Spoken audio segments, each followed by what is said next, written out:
Alright guys, you're not going to believe this.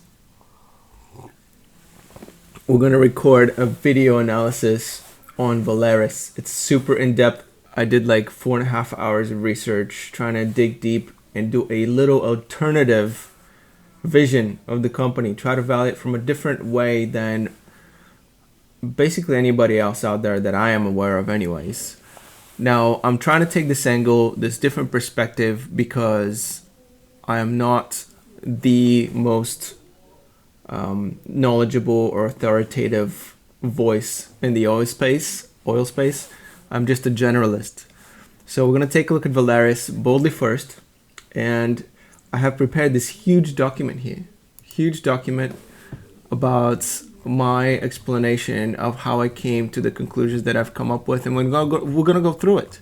And I have lots of other slides. I did a bunch of research. As you can see, I've pulled up numbers. This is a graph that's floating around in the Twitter sphere, the exosphere, quite frequently. I have a bunch of these, familiar charts, but I've gotten a bunch of data, and a lot of the inputs are actually going to matter quite a bit when it comes to how accurate this analysis is. So if you're a veteran, if you know the figures and you have a better grasp on how the figures are going to evolve or what they are currently, then you could probably do this yourself in a little bit more of an effective way. But I'm going to use figures that I got basically from the internet. I got them through presentations that Valaris has done. I've got them through financial reports. I've got some figures from ChatGPT and Cloud. So I'm going to be using those figures to try to figure out, okay, whether or not one should actually put their money into Valaris. Now, here's the approach that I'm doing. What I'm going to try to do is I'm going to take the assets and flip them into liability. So what I mean by that is I'm going to take a 50-year period, okay, what it costs to run a company in this business, in the offshore drilling business, renting out rigs to big oil companies. I'm going to figure out what it costs over a 50-year period to run this company. And then from there, I'm going to try to figure out how much revenue is actually needed to break even and to survive as a company to be able to run it for another 100 years, let's say, or another 50 years. So a 50-year runway. Of course, many things can change. The variables change all the time. There's inflation. Some costs go up, some costs come down. This is obviously not a 50-year predictive model to the T. No one can do that. If you can tell me what the company is going to do tomorrow, I mean, that holds a great value. But based on the information we know now, what needs to happen in order for this company to be a good investment? Now, this counts for all the offshore drilling companies, really, not just Valaris. You can do this kind of valuation, this kind of analysis on any of those companies. So let's dig into the document here. First, every analysis has to start with the fleet, right? So what I've done here is next to the fleet, I've estimated what that drill ship would cost new. So I've looked up some figures based on these charts here. You can see the depreciation values of all of these. Semi-submersibles, jackups, and drill ships. I'm not going to do the platforms right now because they're too small, too irrelevant. And this is just a rough estimate. And there is a salvage value for these, but I'm not going to incorporate that into the analysis as well. We're just going to chalk it up to additional corporate costs or something. So I've listed the price of these new, and I'm interested. This warm stack and cold stack figure is actually cool to look at, but I'm not going to use it for the analysis. I'm just going to use the active operating cost of each. So for the jackups, I'm using figures between 100 to 200 thousand per day, which is I think inaccurate. So based on a presentation that I've seen, it's actually a lot less than that. So 11 million per year. Well, a lot less. I don't know how much less. 11 million per year is the maximum. 3.5 is the minimum. I think I try to strike a balance between somewhere in the middle or towards the higher range on each of these and try to make the calculations from there. Like I think I used 8 million here for this one per year, and this one is 180 million, etc. Semi-submersibles platforms. I think I used a figure of like 120 or something like that. So, and what's going to happen here is I'm going to take these figures, I'm going to multiply. For example, this is a really simple example. 5 semi-submersibles with the original cost. I'm going to say you have to buy them twice over a 50-year period. And then you're going to have to upgrade them once, for example.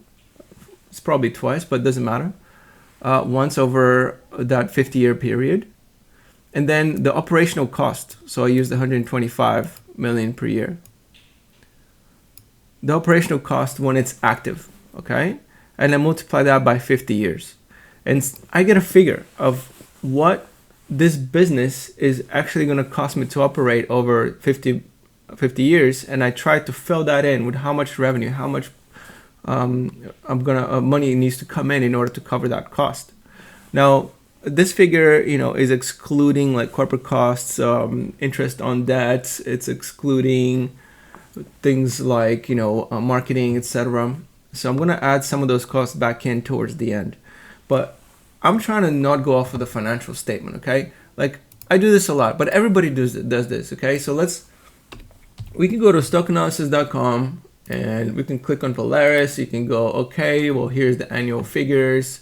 We are going to use this revenue figure, but, we can go quarterly. We can do operational income, cost of revenue. All that stuff is pretty clear. And but there's a lot more going in there that it complicates things. And I just want to simplify it. I don't want to have to think about the depreciations and the, whatever it's called, currency and some weird operational write-downs and things like that. Just keep it very basic in order to get a bunch of a high level of understandability for the business and what it's going to take. So I've taken the semi-submersibles and then the drill ships. I've done 13 drill ships, 600 million each, with $100 million upgrade once over the 50-year period. And then I put down 180 million active operational costs per year. That could be low. I've seen it range somewhere up to 400. Some data suggests that it's it's between 200 and 400, maybe even 450 sometimes. Operational costs for these ships. That's one of my biggest concern actually about the company, is that these things are very expensive to operate. When they're inactive, when they're idle or slash white space, they're not as expensive if they're just chilling, but when they're operational, they take a lot. And we're going to use the operational figure to try to derive what needs to happen here. So the total cost for the first scenario, which is in operation, guys, it's $133 billion in revenue that these ships need to generate in order to survive for the company. If the company was just the drill ships, that's what would need to happen. 133 billion. It's a really staggeringly high figure, and in my opinion, even though those are the most revenue generating like pieces of equipment, it's also potentially the most draining, in my opinion, if the rates are lower. And this whole thing at the end, the conclusion basically that I have is that everything really, really, really hinges on day rates. It's not like the survivability of the company, if you're able to replicate this for another 50 years, really hinges on day rates, sustainable high day rates. So moving on, the other thing I wanted to mention, oh, look at this. So adding in the upgrades and the operational cost, each drill ship would need to generate an approximately $561,000 per day over 50 years in order to pay for itself, which is an incredibly high figure. That's what the day rate would need to be minimum. It has to be this or higher every single day if it's active every single day. Yes, you can mess with the variables. And yes, I do understand. Okay, look, I do understand that they kind of inherited some of these rigs and ships, right? They don't have to pay the initial cost, blah, blah, blah, blah. But I want to take a look at a long-term vision of the business, whether this business is surviving at 50 year if everything remains level, like no bankruptcies, no nothing. Why would you invest in a business that's just going to go bankrupt every 25 years, right? So I'm looking at sustainability and what would have to happen if this business were to break even over 50 years, all right? So it's a little bit of a different look. It's a different scenario. I realize that. But I think this is probably the best way to look at these type of companies. So moving on. Oh, by the way, current drill ship prices between to rent out the ships are between 400 and 700 right now, which is not very good if the operational range is 400,000. So I wrote here, ouch. Assuming 100% utilization, potentially this is a very, very losing proposition here. So day rates need to be, in my opinion, like 650 in order, or much higher, in order for this to be sustainable over a 50-year period. And if one cost rises, the other cost will rise too. Okay, so let's say inflation is at 2-3%, whatever. You can make the calculations. It's irrelevant for this specific analysis here. Okay, jackups. This one's my favorite. So here we have 35 jackups times 200 million, and then I pressed, I typed in X2, which means I'm gonna buy them, let's say twice. The life of the vest is not the same.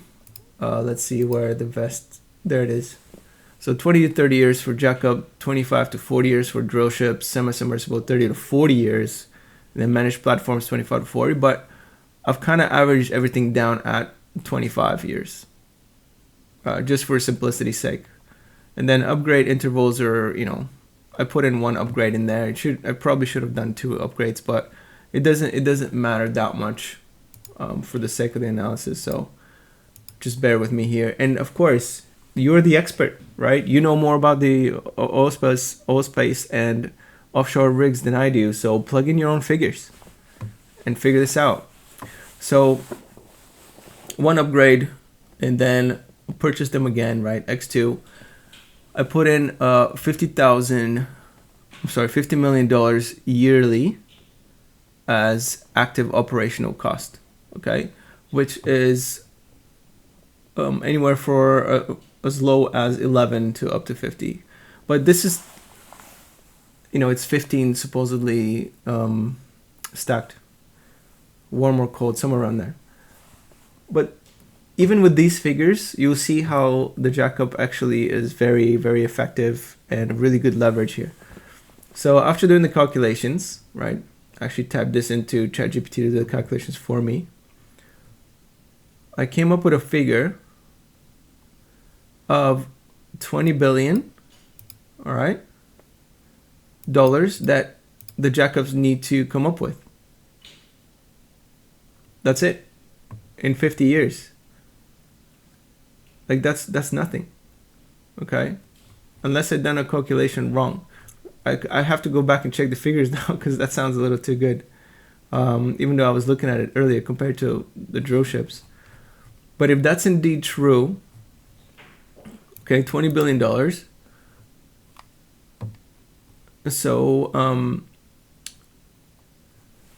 that means is that they have to only make on average, $31,000 per day, which is very easy to do, right? I mean, we're going to add some more costs later, but theoretically, $31,000 per day to make 20 billion in 50 years.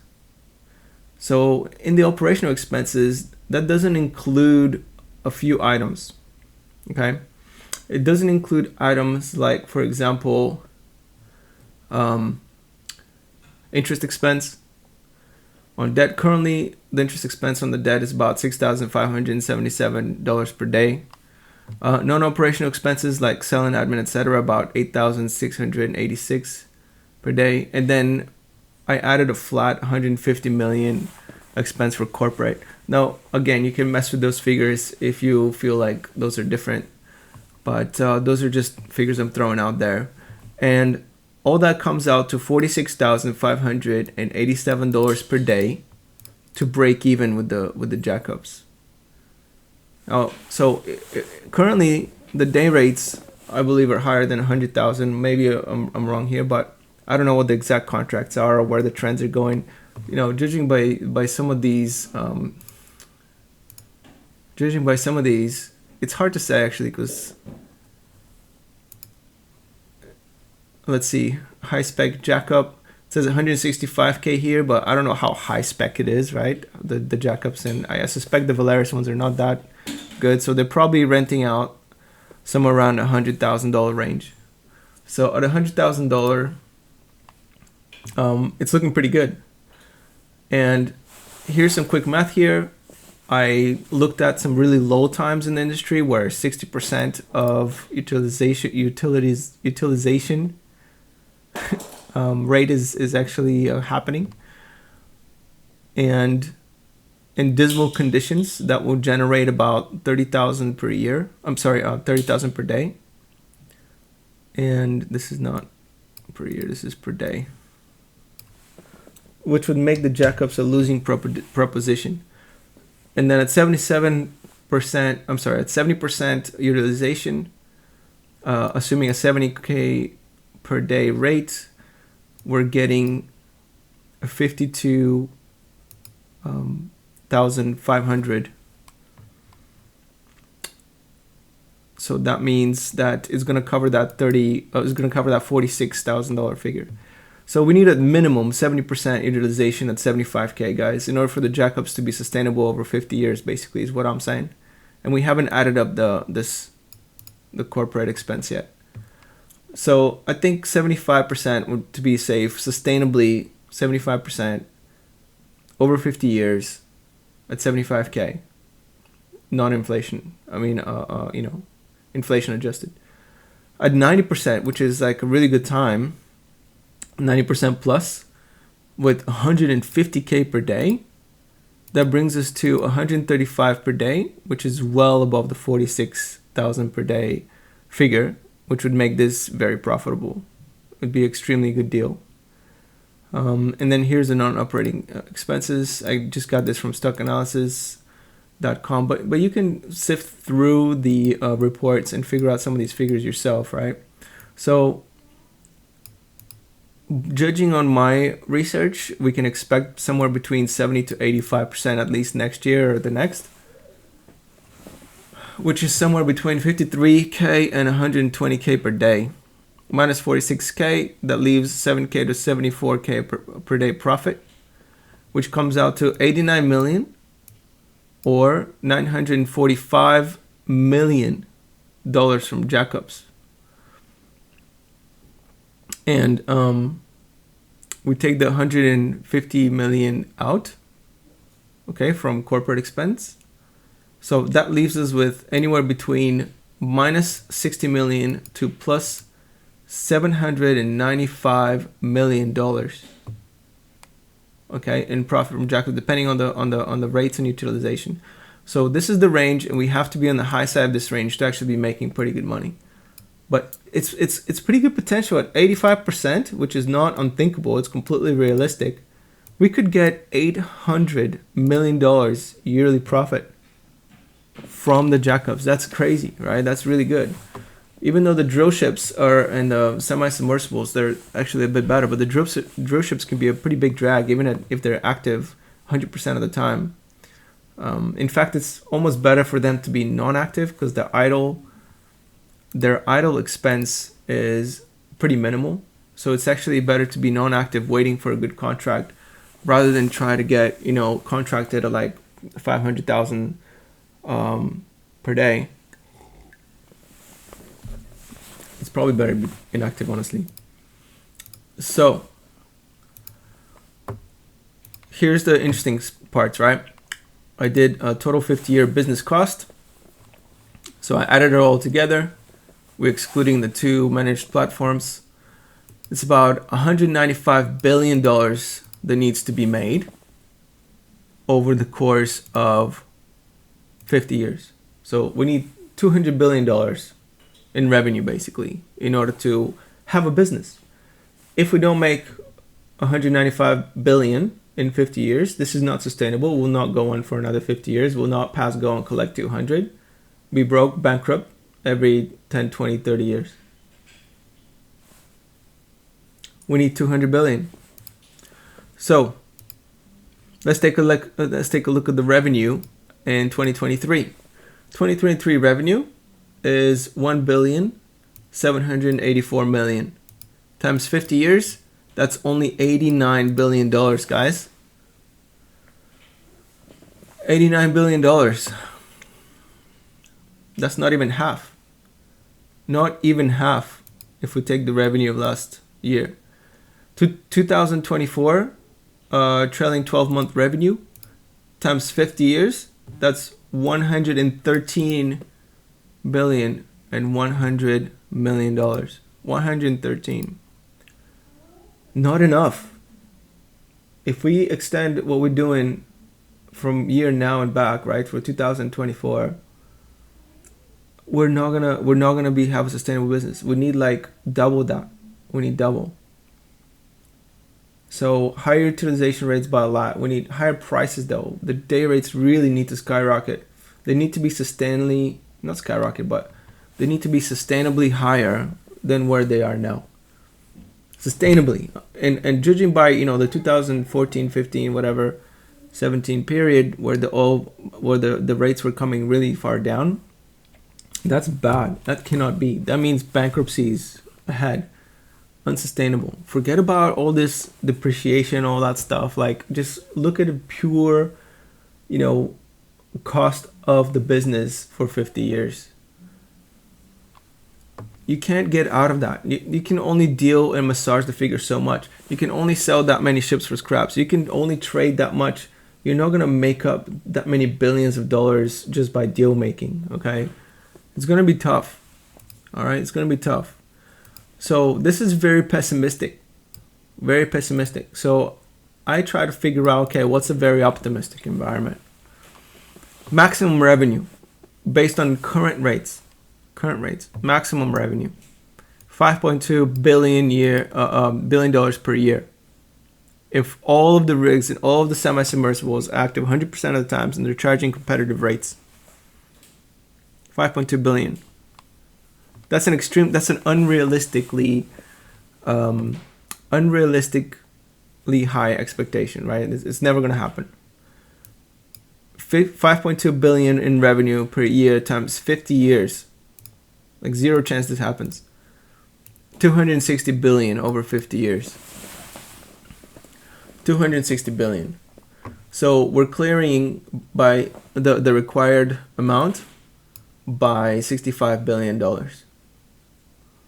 Super unrealistic. If you want to add in the fact that we're starting from zero debt with a bunch of equipment, then this number can come down, sure. But we're talking about running figures, right? Over 50 years, over 100 years, over 150 years. Can this business actually exist? Right? What would need to happen for this business to exist? And if you don't want to go that route, then everything will be a trade, and this is a race down to the bottom. If you disagree with this analysis, if you think you can poke holes in it, let me know in the comments why this is a dumb way to analyze things. Give me all the excuses as to why offshore drilling is not a money-burning business. Full disclosure, I actually own $30,000 in Valaris plus like 11 leaps, all right?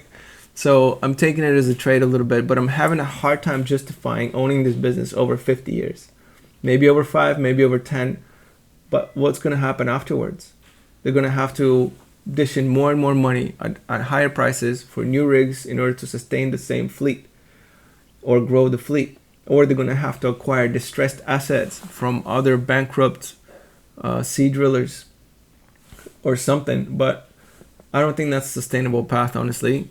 I think that the industry needs to take a look at a more holistic picture of this thing, and the rates really, really need to go up. Something has to happen for the rates to go up, whether it's consolidation, people going out of business, rigs drowning underwater, getting submerged, for some reason and being destroyed, oil supply being destroyed somewhere, the oil price needs to like double or something for, you know, moving on forward.